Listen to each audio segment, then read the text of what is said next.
Good afternoon, dear students. I'm Malohat, Senior Teacher at Oregon State University.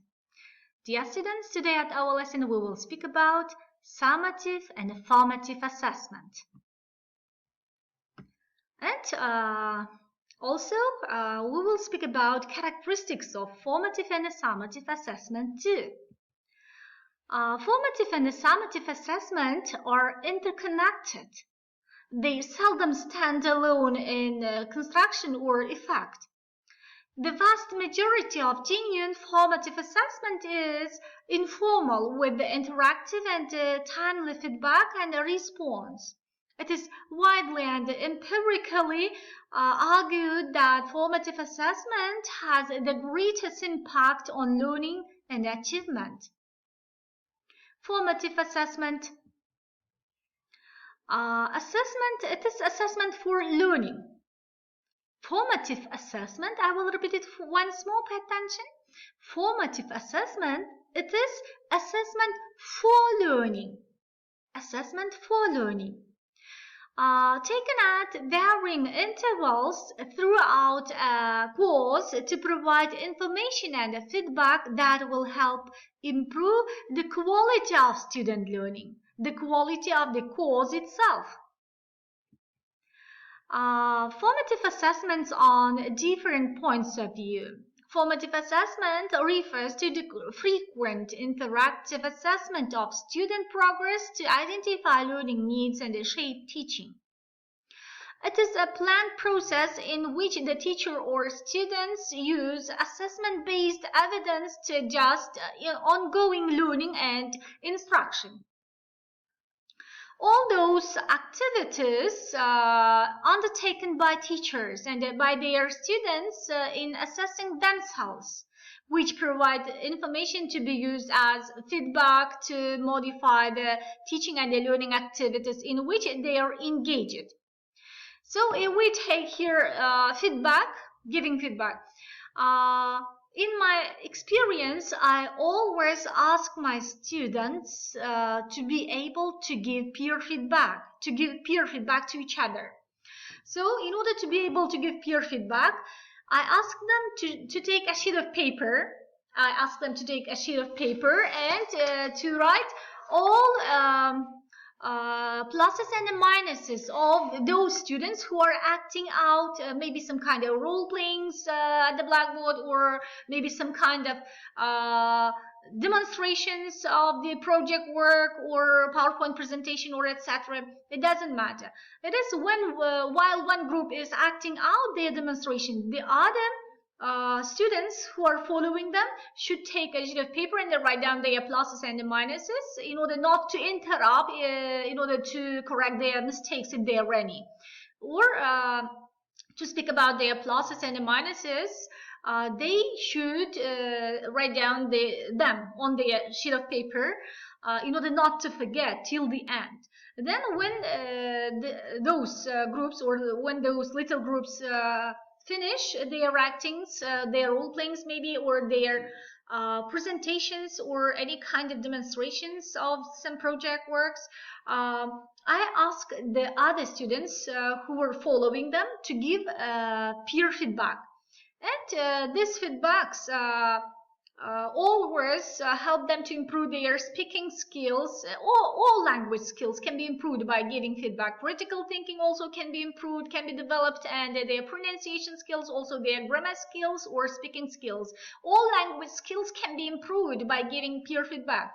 And so while giving feedback, I always instruct my students to start with positive feedback in order to encourage their group mates or classmates, and then they should continue with their negative feedback and then their suggestions for the next time. So in this way, my students always do this process. It is giving peer feedback. So this is a very effective process, this one. And 3 points of instruction: during instruction, between lessons, and between units. Most formative assessments occur during instruction. Summative assessment Dear students, take it into consideration that summative assessment is assessment of learning, not for learning, but assessment of learning. As for formative assessment, we have spoken about, it is assessment for learning, formative one. Summative assessment, it is assessment of learning. This is the biggest difference between summative assessment and formative assessment. So let's continue that. Generally taken by students at the end of a unit or semester to demonstrate the sum of what they have or have not learned. Summative assessment methods are the most traditional way of evaluating student work. Typically, the summative evaluation concentrates on learner outcomes rather than only the program of instruction.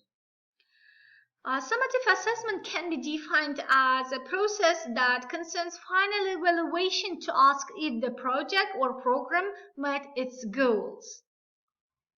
Summary of evidence indicate extent of learning achievements which can classify or for certification or giving of honors or awards. Summative assessment should reflect formative assessments that preceded, should match material taught, should align with the instructional or curricular outcomes, may determine students' exit achievement, may be tied to a final decision, grade, or report. So, characteristics of formative and summative assessment. Let's see.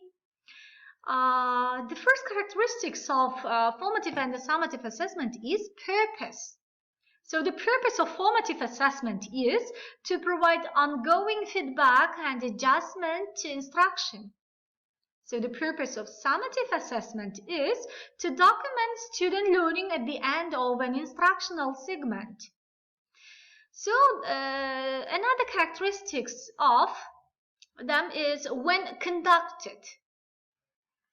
So as for formative assessment, it is during instruction and after instruction. As for summative assessment, it is after instruction. Not during or before, but after instruction. So the next characteristics is student involvement. Student involvement. As for formative assessment, it is encouraged. And as for summative assessment, it is discouraged. Student motivation, one of the most important one. So we should always try to motivate our students in order to gain their future goals. So in formative assessment, student motivation, it is intrinsic, mastery oriented. And in summative assessment, it is extrinsic and performance oriented. So this is a difference between student motivation in formative and summative assessment. So another characteristics is teacher role. Teacher's role in formative and summative assessment. In formative assessment, the teacher's role is to provide immediate, specific feedback and instructional correctives. In summative assessment, the teacher's role is to measure student achievement and give grades. It is evaluate them. Learning emphasized in formative assessment, it is deep understanding, application, and reasoning.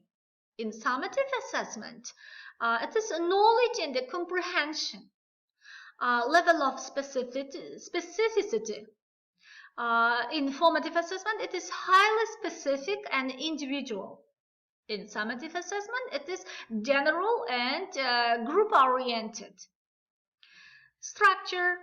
It is another characteristics of formative and summative assessment. It is in the formative assessment, the structure is flexible and adaptable. In the summative one, it is rigid and highly structured. So the next characteristics is impact on learning. In formative assessment, it is strong, positive, and long-lasting impact of learning. In summative assessment, it is weak and fleeting.